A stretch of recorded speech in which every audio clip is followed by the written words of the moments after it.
জি ইনশাল্লাহ আমি আশাবাদী, যেহেতু আমি প্রথমবার চ্যাম্পিয়নশিপে অংশগ্রহণ করছি, 23 নম্বর অবস্থান ছিলাম, তো এটা আমার আসলে সেকেন্ড চ্যাম্পিয়নশিপ ইন্টারন্যাশনাল। তো আমি আশাবাদী যে আসলে বাংলাদেশের পতাকাটা আন্তর্জাতিক প্ল্যাটফর্মে তুলে ধরতে পারবো। আশা করছি সবারই তো আসলে টার্গেট থাকে যে বাংলাদেশটা এমন জায়গায় যাক যেখানে এক ডাকে বাংলাদেশকে চিনতে পারে। তা আমরা ডেফিনেটলি আমাদের সবারই কামনা থাকবে, আমি সবার কাছে, দেশবাসীর কাছে আপনাদের মাধ্যমে আমি দোয়া চাই সাইমন যাতে বাংলাদেশকে যে প্রতিযোগিতা সে যাচ্ছে, এই প্রতিযোগিতার নাম্বার 1 প্রাইজটা নিয়ে আসতে পারে। তাতে করে আমাদের বাংলাদেশের একটা এক ধাপ এগিয়ে যাবে যে হ্যাঁ, বাংলাদেশের মতো একটা ক্ষুদ্র দেশ এখানে এসে তারা নাম্বার 1 প্রতিযোগিতায় ফার্স্ট প্রাইজটা তারা নিয়ে আসছে। আসসালামু আলাইকুম, আমি Simon, sports massage therapist, Adonis salon. আমি আগামী 23 জানুয়ারি মালয়েশিয়ার উদ্দেশ্যে রওনা দিচ্ছি মাসাজ থেরাপি প্রতিযোগিতা অংশগ্রহণ করার জন্য। এটা একটা আন্তর্জাতিক প্রতিযোগিতা। আমি অ্যাডোনিসের সাথে 2019 সাল থেকে কাজ করতেছি। আমি অ্যাডোনিসের পক্ষ থেকে অ্যাডোনিসকে এবং বাংলাদেশকে রিপ্রেজেন্ট করার জন্য মালয়েশিয়ার উদ্দেশ্যে আগামীকালকে ইনশাল্লাহ রওনা দেব। অ্যাডোনিসটা কি আসলে, এই সম্পর্কে আমাদের একটু বলুন। অ্যাডোনিসটা কি? অ্যাডোনিস হচ্ছে মেন্স গ্রুমিং একটা সেলুন। এটা হচ্ছে salon related hair cut, shape, pedicure, manicure, body scrub, body massage, tattoo, totally হচ্ছে একটা পুরুষের জন্য যে মেন্স গ্রুমিং সার্ভিসটা দেওয়া হয় অ্যাডোনিস তা প্রোভাইড করে থাকে। কোন কোন দেশ এখানে পার্টিসিপেট করছে? আমি কোন কোন দেশ পার্টিসিপেট করবে মালয়েশিয়াতে? মালয়েশিয়াতে হচ্ছে এটা এশিয়ার মাসাজ চ্যাম্পিয়নশিপ হবে। এশিয়ার সব দেশকে ইনভাইট করা হয়েছে, এখন হচ্ছে সবাই ইনশাল্লাহ আসবে। কোন কোন দেশ, নাম বলেন? এশিয়ার ভিতর হচ্ছে Romania, Bangladesh, Thailand, Indonesia, Malaysia, Singapore, এই কান্ট্রিগুলো যারা আছে সবাই ইনশাল্লাহ আসবে। না, আমি এর আগে আমি লাস্ট 10 মে 2024 সালে আমি থাইল্যান্ডে অংশগ্রহণ করেছি প্রথম বাংলাদেশি হিসাবে, এবং এই বছর আমি প্রথম বাংলাদেশি হিসাবে থাইল্যান্ডে মাসাজ চ্যাম্পিয়নশিপে অ্যাডোনিসকে এবং বাংলাদেশকে রিপ্রেজেন্ট করতে যাচ্ছি ইনশাল্লাহ। আসলে এটা যদি আমি যখন লাস্টবার মালয়েশিয়াতে থাইল্যান্ডে অংশগ্রহণ করেছিলাম, যখন বাংলাদেশের ফ্ল্যাগটাকে আন্তর্জাতিক প্ল্যাটফর্মে র্যালি করতেছিল, রাষ্ট্রীয় সম্মান দিতেছিল, এই সময়ের যে অনুভূতিটা, এটা আসলে ভাষায় প্রকাশ করার মতো না। তো একটা ফ্ল্যাগ নিয়ে আমি বাংলাদেশকে এবং রিপ্রেজেন্ট করতেছি, এটা আসলে ইমোশনাল একটা জায়গা। এটা যে আমাদের যে এনটিভিটা দেশে আমার কোম্পানি এটা আসলে সবসময় বহন করে। অ্যাডোনিস আমাকে সবসময় এটার জন্য উদ্বুদ্ধ করে যে না, তুমি এগিয়ে যাও, আমরা তোমার পাশে আছি। এনটিভি দেওয়া লাগছে কিনা? হ্যাঁ, এনটিভি দিতে হয়। আমি এবার যেটা দিয়েছি $117, $117, 110 ইউরো। চ্যাম্পিয়ন প্রাইজ না নাকি থাকবে? চ্যাম্পিয়ন প্রাইজ মানে থাকবে 3 লক্ষ currency rate, Malaysian currency rate. আমি আসলে ওখানে মাসাজগুলো বেরি করে কে কোন মাসাজে অংশগ্রহণ করবে। তো এখন থাই মাসাজ থাকে, কেউ থাকে সুইডিশ, কেউ ডিপ টিস্যু। আমি স্পোর্টস ক্যাটাগরি অ্যাথলেটিক মাসাজে অংশগ্রহণ করবো। আমি আসলে স্পোর্টসম্যান বলতে হলে আমি যদি বলবো যে আমি তামিমের সাথে অনেকবার দেখা হয়েছে, তারপর সাকিবের সাথে দেখা হয়েছে, তো স্পোর্টসের সাথে কাজ করেছি, তো ইনশাল্লাহ আর করবো। আমি তামিমের কথাও যদি পার্সোনালি বলি, এরকম একটা ব্যক্তি হয় না। তার যে আমি যখন আমি ফিজিওথেরাপি নিয়ে প্রথম ডিপ্লোমা করতেছিলাম, তখন তামিমের সাথে দেখা হয়েছিল আমার বনানীতে। তো এই প্রথম উনি আমাকে প্রথম করেছিল যে না, স্পোর্টসের জন্য তোমাদের মতো লোক দরকার, যারা মাসাজের সাথে ফিজিওথেরাপির একটা কানেক্টেড আছে। তো যদি ফিজিওথেরাপি লেখাপড়া শেষ করে যদি মাসাজের সাথে আসে, তাহলে স্পোর্টসের জন্য এই পার্সনগুলো একটা অ্যাসেট হিসাবে বাংলাদেশের জন্য তৈরি হবে ইনশাল্লাহ। যদি স্পোর্টসের যদি আমাকে করে দেশের জন্য অবশ্যই ইনশাল্লাহ কাজ করবো। আসলে অ্যাডোনিসের যদি যুক্ত করতে বললে থাকি, যেটা আমি প্রথম যখন ডিপ্লোমা শেষ করে বিএসসির জন্য ভর্তি হওয়ার জন্য ইন্টারন্যাশনাল প্ল্যাটফর্মে ট্রাই করতেছিলাম, তো আসলে অনেকগুলো ক্যাম্পাস জন্য আমি খুব ঘাটতেছিলাম। হয়তো মনে হলো না কেন নয়, আমি যদি মাসাজ থেরাপির সাথে জড়িত আছি, আমি দেখি মাসাজ থেরাপি আসলে কোনো ধরনের স্টাডি করা যায় কিনা। যখন গিয়ে দেখলাম যে না, ইন্টারন্যাশনাল প্ল্যাটফর্মে মাসাজ থেরাপির একটা অনেক বড় ফিউচার আছে, তখন আমি মাসাজ থেরাপি নিয়ে তাদের সাথে অনেকভাবে যোগাযোগ করতে থাকলাম। তো যেহেতু আমার ব্যাকগ্রাউন্ডটা ফিজিওথেরাপি ছিল, সেক্ষেত্রে আমাকে খুব বেশি কাজ করছে। তখন আমি আমার অফিসের ফাউন্ডার সিইও মামুনুল করিম স্যারের সাথে পরামর্শ করলাম যে আমি আসলে মাসাজ থেরাপি নিয়ে আন্তর্জাতিক প্ল্যাটফর্মে রিপ্রেজেন্ট করতে চাই স্যার, এটা একটা বড় একটা প্ল্যাটফর্ম, এটা সম্ভব। তখন আমার স্যার উদ্বুদ্ধ করলো যে না, তুমি এগিয়ে যাও, আমরা তোমার পাশে আছি ইনশাল্লাহ। তখন অ্যাডোনিস আমার সাথে খুব সম্পৃক্তভাবে আমাকে সাপোর্ট দেওয়া হইলো। থ্যাংক ইউ সো মাচ এত সুন্দর একটা প্রশ্ন করার জন্য। প্রত্যেকটা হেয়ার কাট, ট্যাটু, প্রত্যেকটা কিন্তু আলাদা আলাদা চ্যাম্পিয়নশিপ হয়। ইতিমধ্যে কিন্তু আমরা মাসাজ থেরাপি যারা আছি, আমরা কিন্তু আরও নতুন করে আসতেছে, যারা ইন্টারন্যাশনাল প্ল্যাটফর্মে অ্যাডোনিসকে রিপ্রেজেন্ট করবে, বাংলাদেশকে রিপ্রেজেন্ট করবে। এই প্ল্যাটফর্মটা রেডি করা অলরেডি হয়ে গেছে, কিন্তু ট্যাটু নিয়ে আমাদের নতুন কাজ করা হইতেছে, যে ট্যাটু নিয়ে আমরা ইন্টারন্যাশনাল প্ল্যাটফর্মে ইনশাল্লাহ রিপ্রেজেন্ট করবো। আমি তো আপনাকে বললাম যে আমরা আসলে অ্যাডোনিস চাইতেছি হচ্ছে পুরো বাংলাদেশে গ্রুমিং সেক্টরটাকে এমন একটা পর্যায়ে নিয়ে যেতে, এটা জন্য এই প্রফেশনে যারা আছে কেউ যেন মানে একদম লজ্জাবোধ না করে যে আমি আসলে এই প্রফেশন। আজকে আমি ক্যামেরার সামনে আসছি এই প্রথম মাসাজ নিয়ে মার্কেটিং হইতেছে, এটা সাথে আসলে মানে এটা অ্যাডোনিসের দ্বারাই সম্ভব হয়েছে। অ্যাডোনিস যদি আমাকে যদি সাপোর্ট না দিত আমি কিন্তু আসলে ক্যামেরার সামনে আসতাম না যে না আমি মাসাজ নিয়ে আন্তর্জাতিক প্ল্যাটফর্মে রিপ্রেজেন্ট করতেছি। তো আসলে অ্যাডোনিস আমি না, আমাকে তৈরি করছে অ্যাডোনিস। আজকে অ্যাডোনিস তৈরি করে আমাকে আপনাদের সাথে দাঁড়া করে দিচ্ছে যে তুমি কথা বলো, মাসাজ দিয়ে কথা বলো, এর পরবর্তী হয়তো ট্যাটু নিয়ে কথা বলবে, এরপরে হয়তো কেউ হেয়ার কাট নিয়ে কথা বলবে। তো ইন্টারন্যাশনাল প্ল্যাটফর্মকে বাংলাদেশকে রিপ্রেজেন্ট করার জন্য অ্যাডোনিস হয়তো পিস থেকে ধাক্কা দিতেছে, পিস থেকে কাজ করতেছে যে তোমরা এগিয়ে যাও, আমরা তোমার পাশে আছি।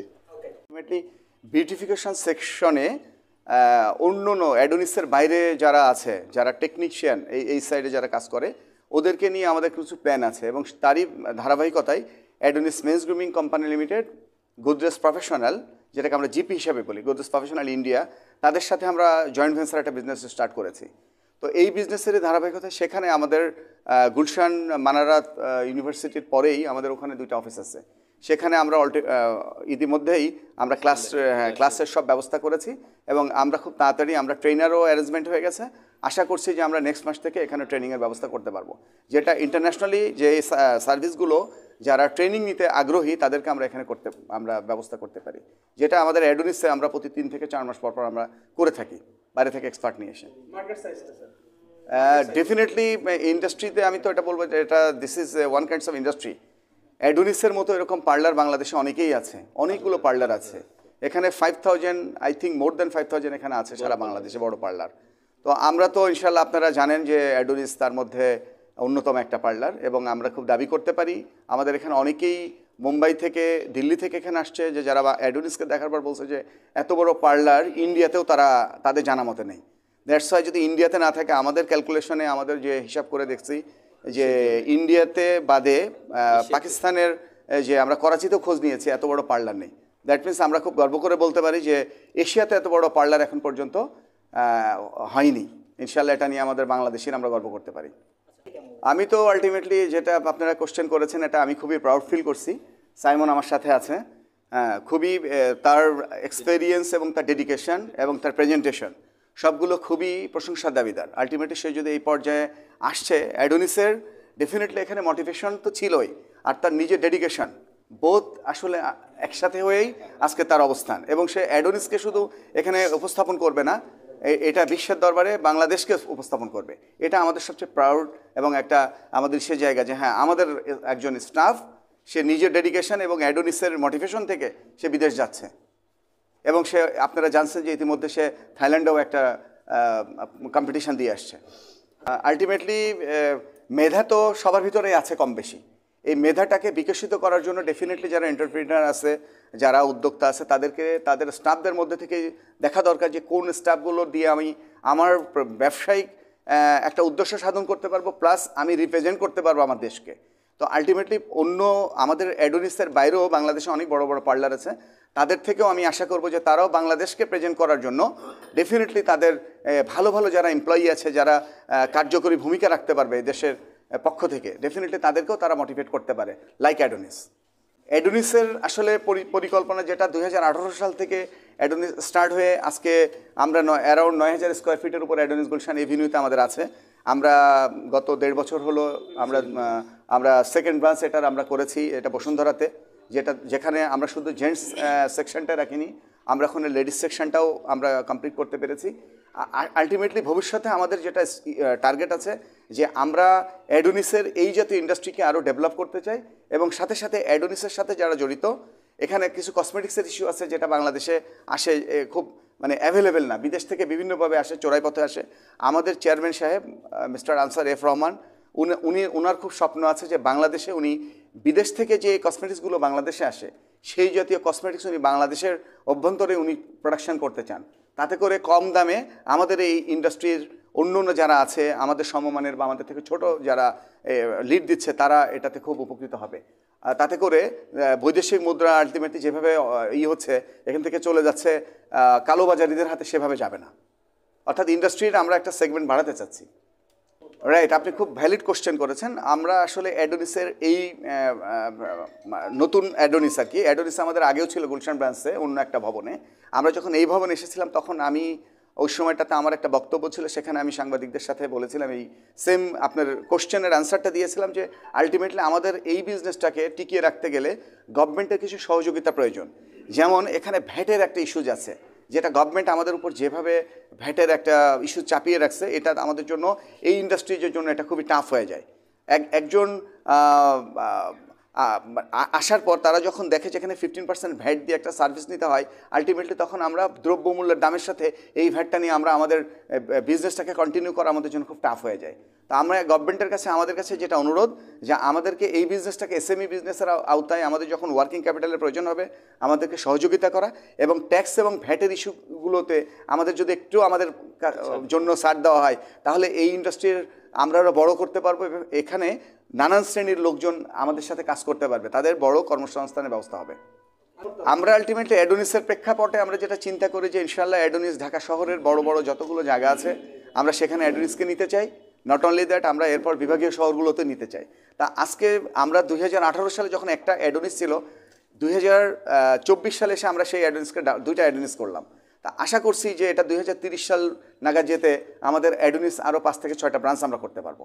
তো ডেফিনেটলি 5 থেকে 6টা ব্রাঞ্চ যদি করতে পারি তাহলে আমাদের অ্যাডোনিসেই 5 থেকে 600 লোক আমার এটার সাথে কর্মসংস্থানের ব্যবস্থা হবে। 500 লোকের যদি কর্মসংস্থানের ব্যবস্থা হয় তাহলে 2000 জন বাংলাদেশি আমাদের জনগণের একটা কর্মসংস্থানের সাথে একটা তাদের অর্থনৈতিক একটা সমৃদ্ধির একটা ব্যবস্থা হবে এখানে।